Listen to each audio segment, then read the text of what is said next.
Genesisi 22. Abhurahama anoedzwa. Shure kwaizvozvo, Mwari akaedza Abhurahama akati kwaari, Abhurahama.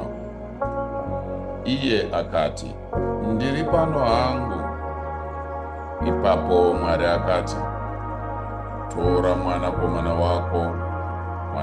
wako mumwe oga Isaka, iye waunoda, uende kunyika yeMoria, umubayire ikoko sechipiriso chinopiswa pane rimwe gomo randichakuudza.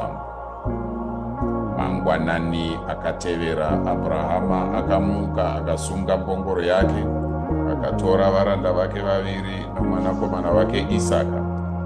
Akati atema huni dzechipiriso chinopiswa dzakakwana, akasimuka akaenda kunzvimbo yaakanga audzwa nezvayo naMwari. Pazuva rechitatu, Abhurahama akasimudza meso ake akaona nzvimbo yacho ichiri kure. Akati kuvaranda vake, sara henyu pano nembongoro iyi, ini nomukomana timboyambukira uko, tichandonamata tigodzoka hedu kwamuri. Abhurahama akatora huni dzechipiriso chinopiswa akadziisa pana Isaka mwanakomana wake, uye iye pachake akatakura moto nebanga. Pavakanga vachifamba pamwe chete vari vaviri, Isaka akataura nababa vake Abhurahama akati, Baba. Abhurahama akati, chiko mwanangu?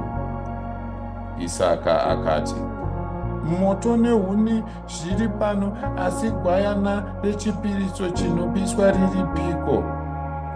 Abhurahama akapindura akati, Mwari pachake ndiye achapa gwayana rechipiriso chinopiswa, mwanakomana wangu.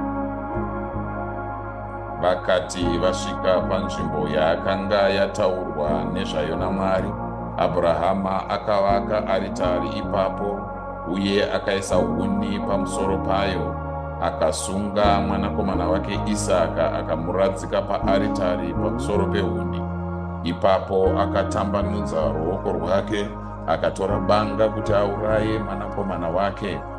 Asi mutumwa waJehovha akadanidzira kwaari kubva kudenga akati, Abhurahama, Abhurahama. Iye akapindura akati, ndiri pano hangu.